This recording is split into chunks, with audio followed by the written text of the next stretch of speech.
Dear learners, आपका फिर स्वागत है। और कुछ आपकी डिमांड पर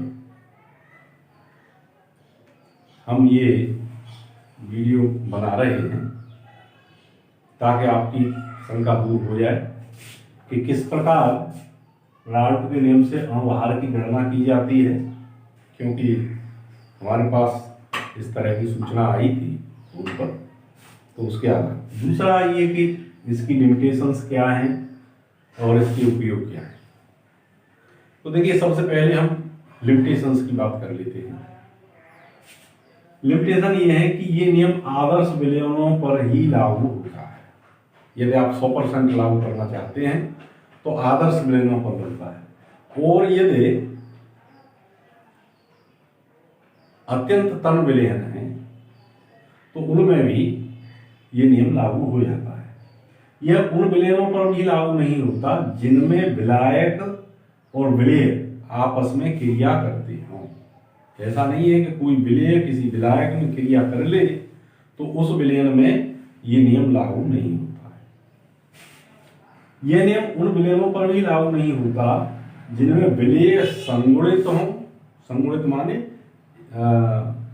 अणु आपस में जुड़ जाते हो, या वियोजित होते हो, माने कि उनमें टूट जाते हैं, अलग अलग हो जाते हैं, तो ऐसी स्थिति में भी ये नियम लागू नहीं होता। ठीक है। और यहां एक जो भ्रम है वो भ्रम ये है कि राल्ट का नियम तन विलयनों पर लागू होता है, ऐसा हम भ्रम पाल लेते हैं। ये आदर्श विलयनों पर लागू होता है, समझ गए ना।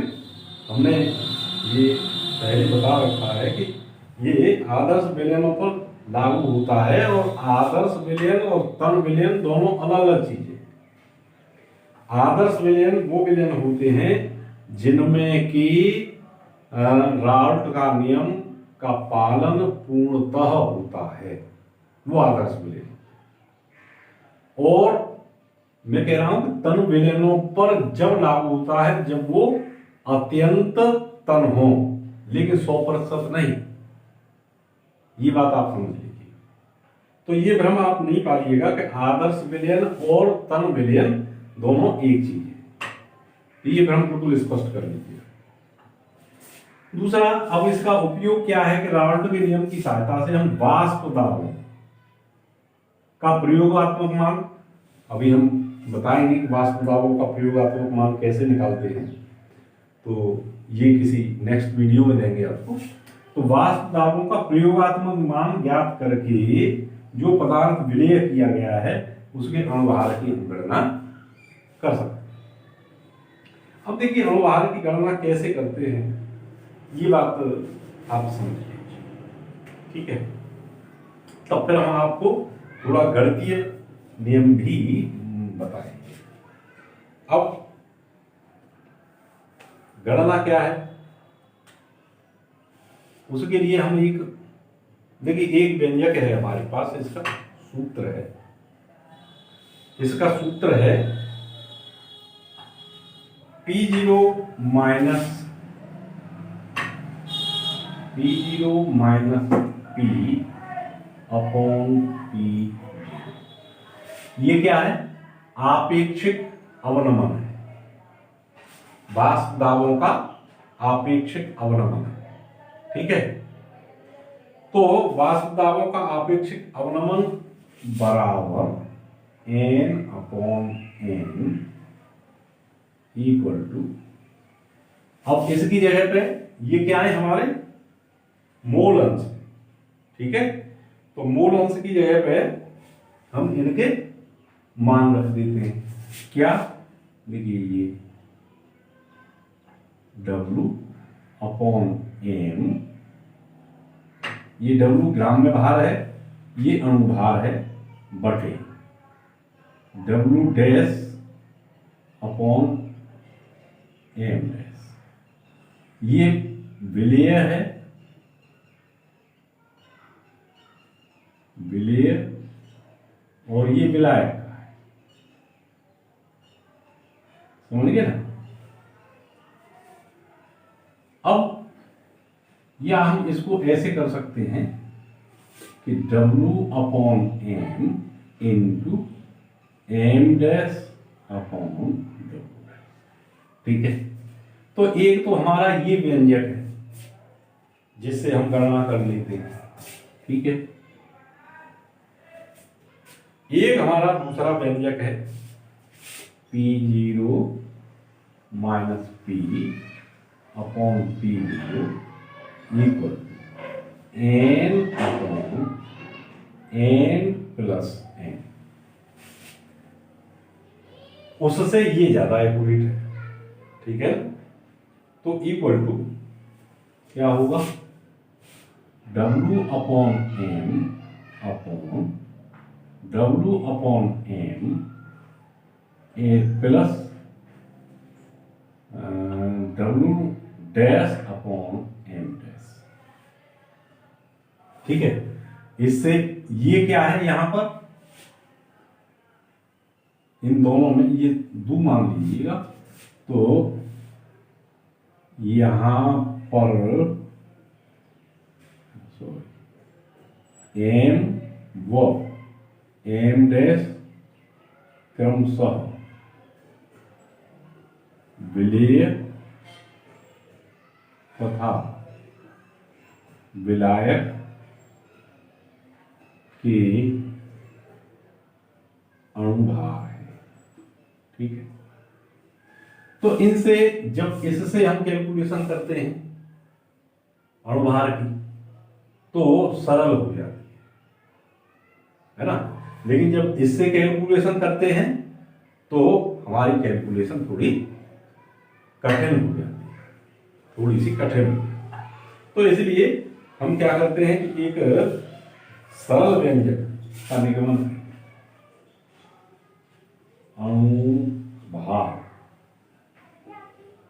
गणना के लिए सरल व्यंजक। ठीक है, तो ये हम देखिए। अब देखिए हमारे पास क्या है, P0 minus P upon P0। ठीक है, ये ऐसे विलयनों की बात कर रहा हूं मैं कि जिसमें कोई ठोस विलेय है और द्रव विलायक है, उन विलयनों की चर्चा कर रहा हूं। ध्यान रखना, ये ठोस विलेय, विलेय ठोस है, विलायक कैसा है, द्रव है। क्योंकि अधिकांश जो सवाल पूछे जाते हैं वो इन पर आधारित होते हैं। अच्छा, अब इसको हम बराबर कर लेते हैं, ये n upon n plus n। ठीक है, अब फिर आगे इसको हल करें तो इम्प्लाई इसका मतलब होगा कि 1 प्लस n अपॉन n। इसे हम ऐसे लिख सकते हैं 1 plus n upon n।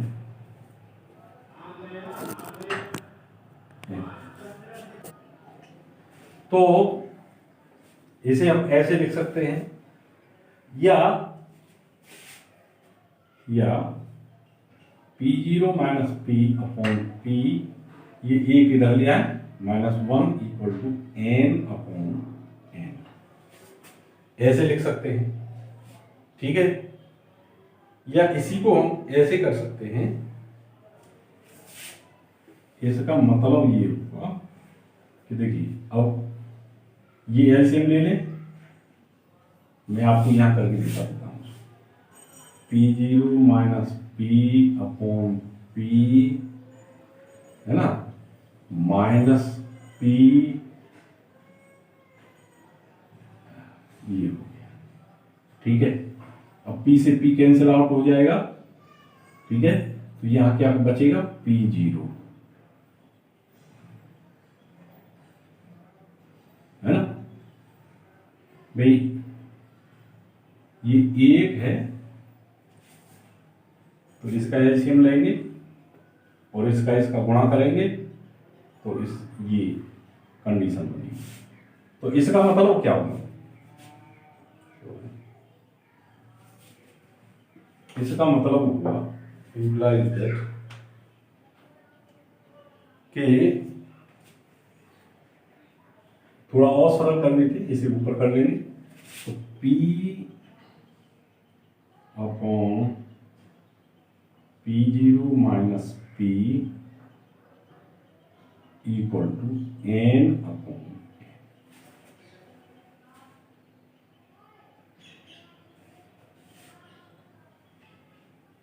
P।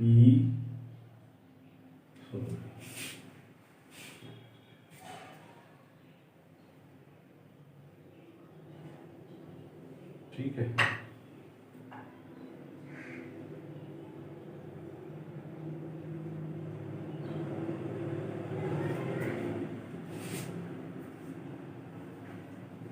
ये व्यंजक हो गया। अब इसकी जगह पर हम W upon M upon W dash upon M dash लिख लेते हैं, या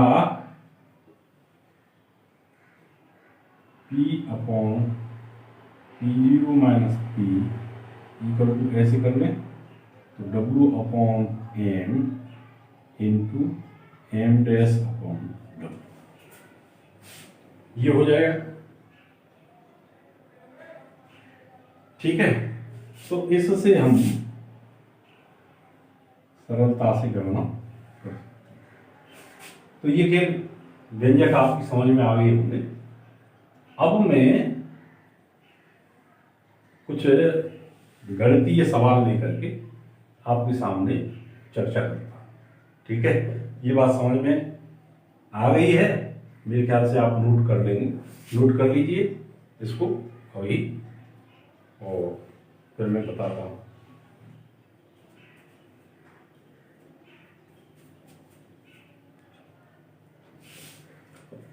तो मेरे ख्याल से ये आपने नोट कर लिया। अब एक प्रश्न है, ये मैं मिटा देता हूं फिर चर्चा करेंगे। इन्हीं सूत्रों को आपने नोट कर लिया होगा, इसी पर आता है। अब मैं सबको मिटा देगा, ठीक है।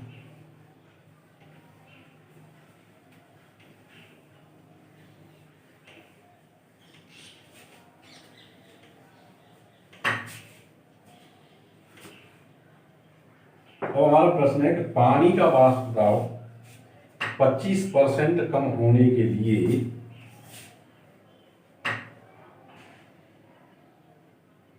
पानी का, चलिए बदल लीजिए प्रश्न,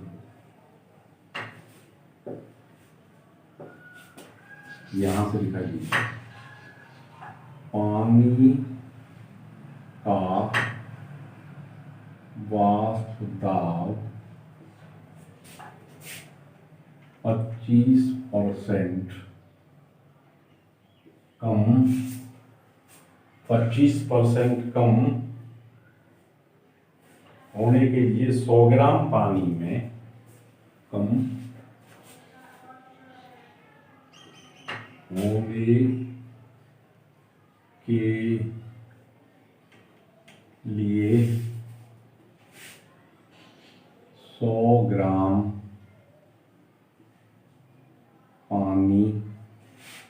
पानी की मात्रा लिया है इसमें 100 ग्राम। 100 ग्राम पानी में कितना यूरिया विलय करना होगा, कितना यूरिया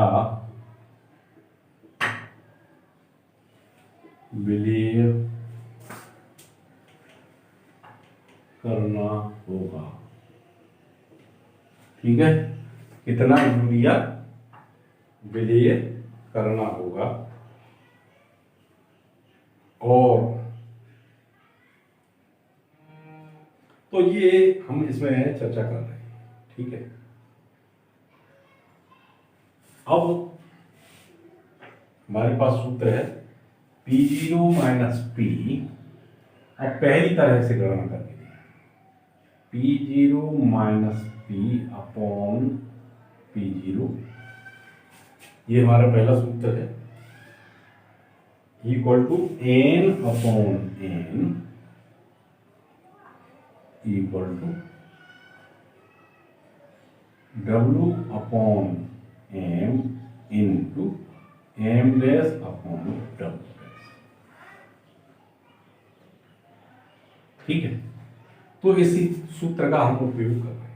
ठीक है, तो यहां क्या दिया है, P0 दिया है हमको 100, 25%, P0 बराबर 100 सवाल के आधार पर। ठीक है, वहीं P दिया है 75, क्योंकि 100 में से 25 आप घटाओगे तो ये P आ गया, P इक्वल टू 75। ठीक है, दोनों बात मालूम पड़ गई। अब ये W पूछा है, इसमें W इक्वल टू कितना है। यूरिया का जो अणुभार है, यूरिया का अणुभार M, अणुभार किसका है, यूरिया, यूरिया का, ये कितना है 60। निकाल के देखना चाहें, NH2CO NH2, ठीक है, 2 N हो गए तो 28 प्लस 4 H हो गई तो 4 प्लस 12 प्लस 16, 6 2 8 4 10 8 18। ये तो क्या होगा, 16 12 4 और 6।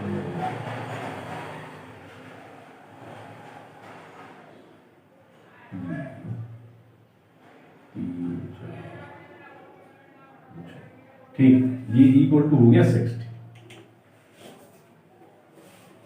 समझ गए ना। तो इस तरह से आप अणुभार कैलकुलेट कर सकते हैं सूत्र के माध्यम से। तो यूरिया का अणुभार कितना हुआ, जो विलेय है वो हुआ हमारा 60। अब विलायक का भार कितना है, ये W डैश, W डैश यहां लिख देता हूं, W डैश इक्वल टू 100 ग्राम। ठीक है, अब M डैश, M डैश क्या है, जल का अणुभार है। जल का अणुभार आप सभी जानते भी होंगे, ये है हमारा 18 है ना, जल का अणुभार 18। कैसे, H2O, O की 16, हाइड्रोजन की 2, 16 तो 18। ठीक है, तो ये हमारा सवाल दिया हुआ है, और इन वैल्यूओं को यदि हम इसमें रख देते हैं तो हमारा गुणा भाग होकर के ये कैलकुलेशन आ जाएगा। तो आप रख दीजिए, इसमें रखते हैं 100 माइनस 75, 25% अपॉन 100 इक्वल W पूछा है अपॉन M दिया हुआ है 60 into M dash 18 upon W dash 100। ये हो गया। और जब आप इसको कैलकुलेट करके प्राप्त करेंगे तो क्या मान आएगा इसका, जब आप इसको गुणा करेंगे, गुणा करेंगे तो W बराबर आएगा, W बराबर इसका मान आएगा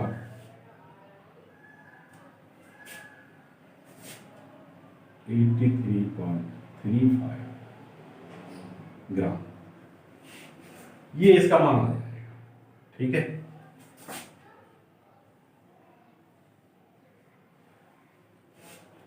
अब दूसरे को देखते हैं दूसरे सूत्र से। यही बात दूसरे सूत्र से देखते हैं, ठीक है, दूसरी तरह से इसकी गणना करते हैं, तब क्या मान आता है ये भी देख लेते हैं। अब दूसरा सूत्र है हमारे पास P0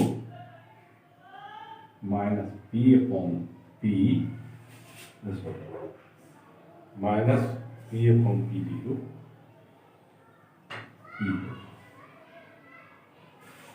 W upon M upon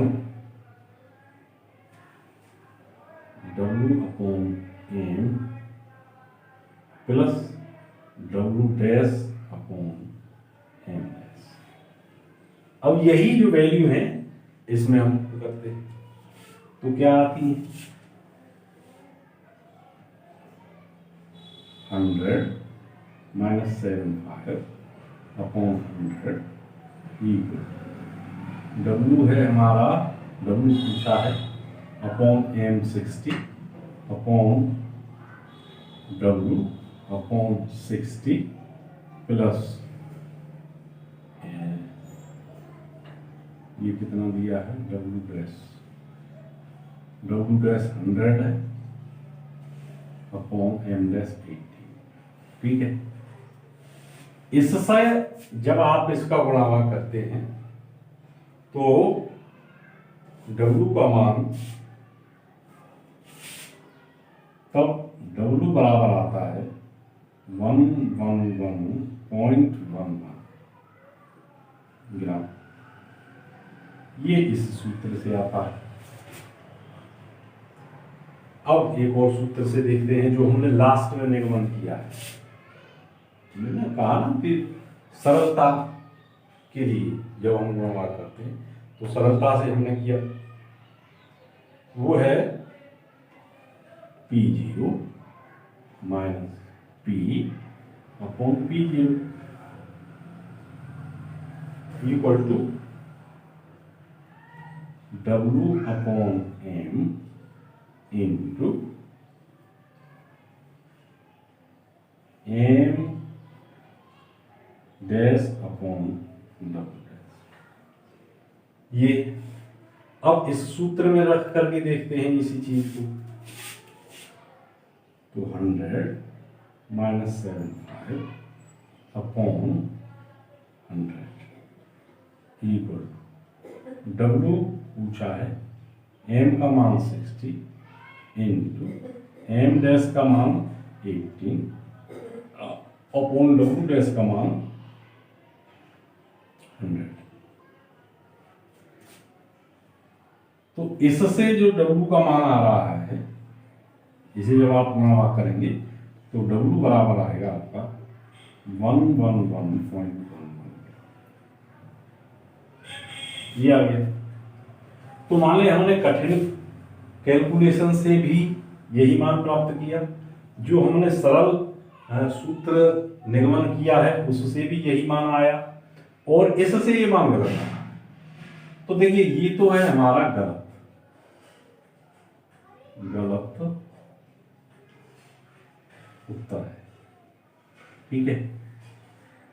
सही उत्तर, ये भी सही उत्तर। बात समझ में आ गई आपकी? तो ये थोड़ा सा आप ध्यान रखिएगा।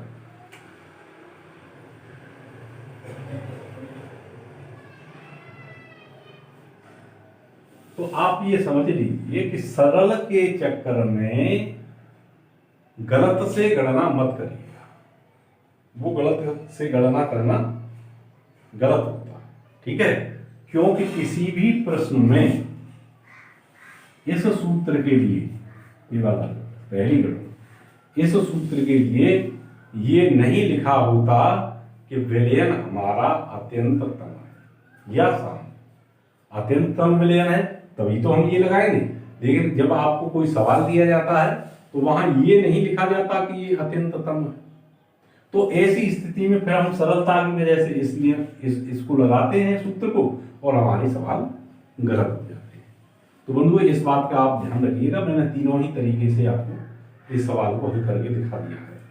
अब मैं एक सवाल और लेता हूं जो आपकी मेरे ख्याल से और स्पष्ट हो जाएगा। ये भी आप देख लीजिए। हाँ, एक थोड़ा सा भूल सुधार कर लीजिएगा। ये जो सूत्र है वो इस तरह से नहीं, यहां पर थोड़ा सा आप परिवर्तन कर लीजिए। जो हमने निगमित सूत्र है वो सूत्र हम यहां पर नहीं लिख पाए हैं। इक्वल टू, अब देखिए P0 का मान हमारा दिया हुआ है 100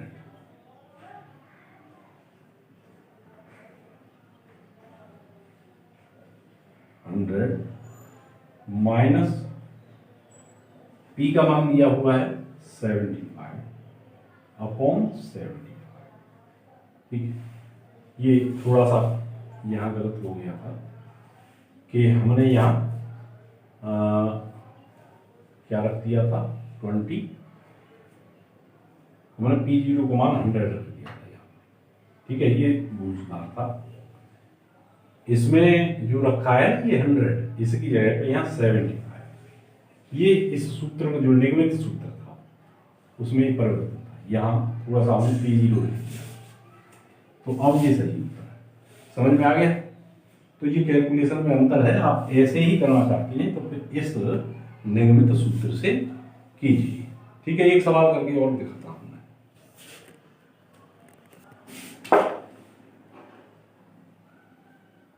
शुद्ध बेंजीन का किसी ताप पर वाष्प दाब 640 mm है। शुद्ध बेंजीन का किसी ताप पर वाष्प दाब 640 मिलीमीटर, 640 मिमी है। ठीक है, 640 मिलीमीटर है, मिलीमीटर HG में है। ठीक है, 640 मिलीलीटर है। 2.175 ग्राम, 2.175 ग्राम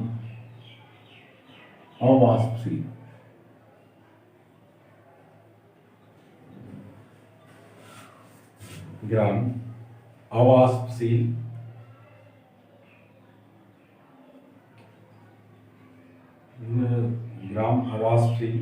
विलेय ठोस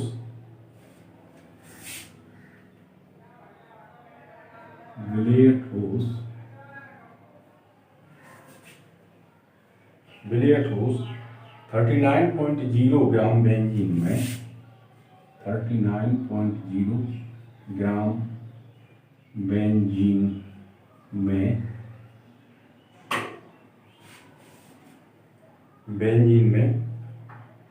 मिलाने पर विलयन का वाष्प दाब,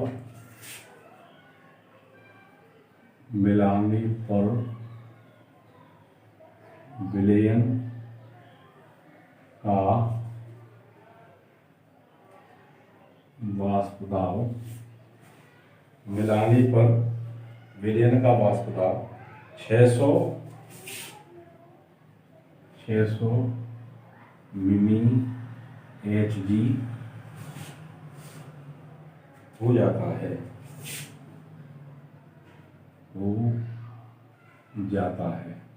ठीक है।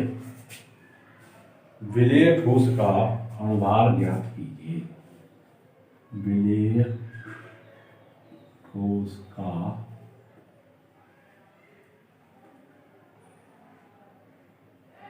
अनुभार ज्ञात कीजिए। ठीक है, ये हमारा है प्रश्न। तो अब देखिए सूत्र हमारा कौन सा लगेगा, जो हमने जो हमने निगमित किया है ना, वही सूत्र हम ले लेते हैं। तो सूत्र है P0 minus P upon P equal to W upon M into M dash upon W dash. अब देखिए क्या दिया हुआ है हमें इस सवाल में, ये देख लेते हैं। तो डब्ल्यू दिया है हमारा 2.175 ग्राम हो रहा है, ठीक है। डब्ल्यू इक्वल टू दिया है 2.175 ग्राम, ठीक है। और डब्ल्यू डैश दिया हुआ है 39 ग्राम लेंगे, ठीक है। 39 ग्राम बेंजीन है, ठीक है। तो ये डब्ल्यू डब्ल्यू डैश पता लगे। अब एम पूछा है, एम डैश माने बेंजीन का अणुभार। तो बेंजीन का अणुभार कितना है? C6H6। तो 12 गुणा 6 plus 6 equal to 72 plus 6 equal to 78। तो ये कितना हुआ होगा हमारा? 78। एम डैश हमारा हो गया 78। अब क्या चाहिए हमको? P0 और P। तो P0 हमारा कितना है? 640। P0 हमारा कितना है? 640। तो P0 बराबर 640 मिमी, ठीक है, Hg में। और P हमारा है 600 मिमी Hg में। तो ये सब हमको आंकड़े दिए हुए हैं, इसमें हम रख लेते हैं। तो P0 equal to 640 minus 600 upon 600 equal to W 2.175 upon M हमको ज्ञात करना है इनटू एम डैश 78 अपॉन ये डब्ल्यू डैश है 39 ग्राम। इसको जब आप गुणा भाग करेंगे तो इसका मान एम बराबर आता है 65.25। ये कैलकुलेट होकर के आ जाएगा इसका अणुभार, ठीक है। तो ये इसका अणुभार हो गया। इस तरह से हम तरह तरह के सवालों हल कर लेते हैं। अब इसी के साथ धन्यवाद।